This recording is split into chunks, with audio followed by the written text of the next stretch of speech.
News from the Fallout is a new comic by Chris Condon and Jeffrey Allen Love, published by Image Comics, and I cannot stop thinking about it, which is why I'm making a video on the title. Usually I would wait until the series has either wrapped up fully or at least has one single volume out to discuss, but this comic is breaking the standards for this channel. News from the Fallout is a dark sci-fi horror comic set during 1962 in Nevada.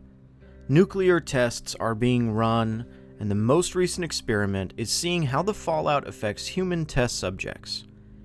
The test subjects in question are actually U.S. military members who have been ordered to walk into the fallout and see what happens to them. There's this moment of panic as our main character, Private Fallows, realizes the nuclear launch site is far too close for them to survive the fallout. From the moment Fallows shows up, he's drawn differently from everyone else. We will discuss the artwork here in just a minute, but Fallows is drawn in a much lighter tone and with more definition than his fellow soldiers and their general who is barking orders. This test is progress for the army. Generals sit in their high chairs as they send men out to investigate the fallout, none the wiser as to what is coming. The ash that falls from the sky is red, and the men not wearing gas masks take note that it burns their throats. Slowly, they begin to turn. Now, Fallows is wearing a gas mask, and he fights tooth and nail to escape the fallout zone and drive himself to a nearby diner where he takes his stand against the infected. We're not told exactly what's going on here, but that's kind of the point. This red ash that's falling from the sky after the nuclear blast, it's changing these men into monsters, almost mindless killing machines, zombies, if you will, but almost something darker. After he escapes, though, that's pretty much the end of issue number 1, setting up this world and the premise. So the artwork on display here is bold, to say the least. Characters are drawn in a very simple style that, to me, harken back to classic cartoons from the late 1950s, which felt very corporate by today's standards. Little definition is used to detail these characters unless we are close up and personal to them. Fallows is given definition, and again, he is drawn differently, that is, until the nuclear bomb goes off and he puts on that gas mask. In a way, as soon as this happens, we lose sight of the humanity of these characters.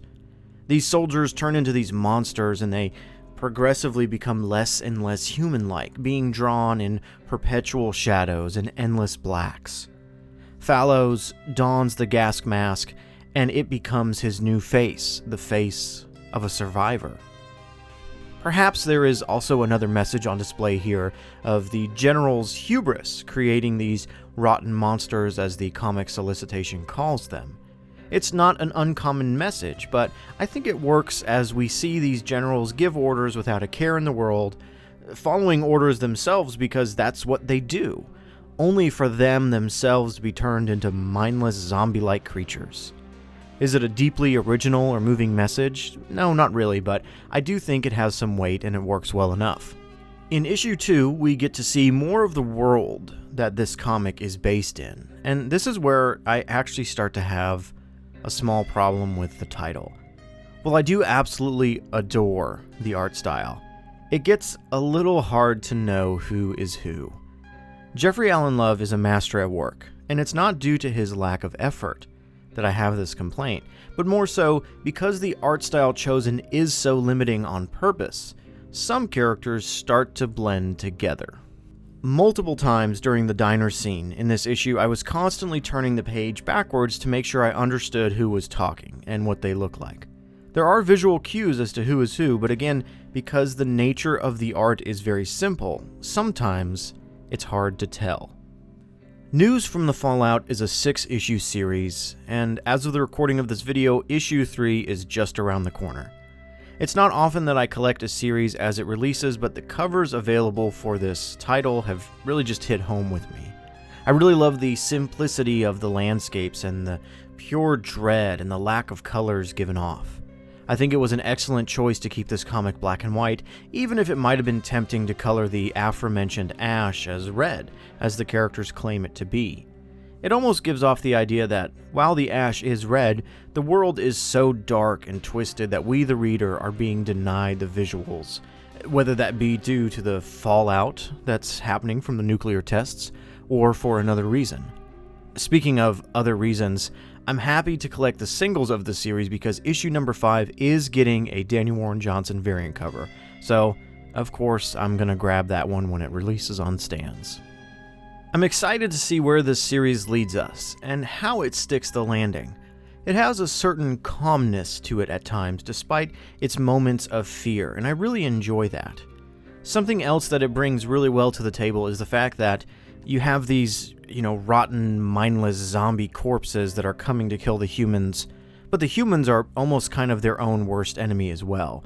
They're untrusting, they're mean to each other, they're kind of bad people, and they're starting to clash as soon as the world starts to fall apart. And as with many zombie stories, that's kind of always the real threat. The threat is not the dead, or the zombies, or the rotten, whatever we want to call them. It's really other humans. So again, not entirely original, but done really well here.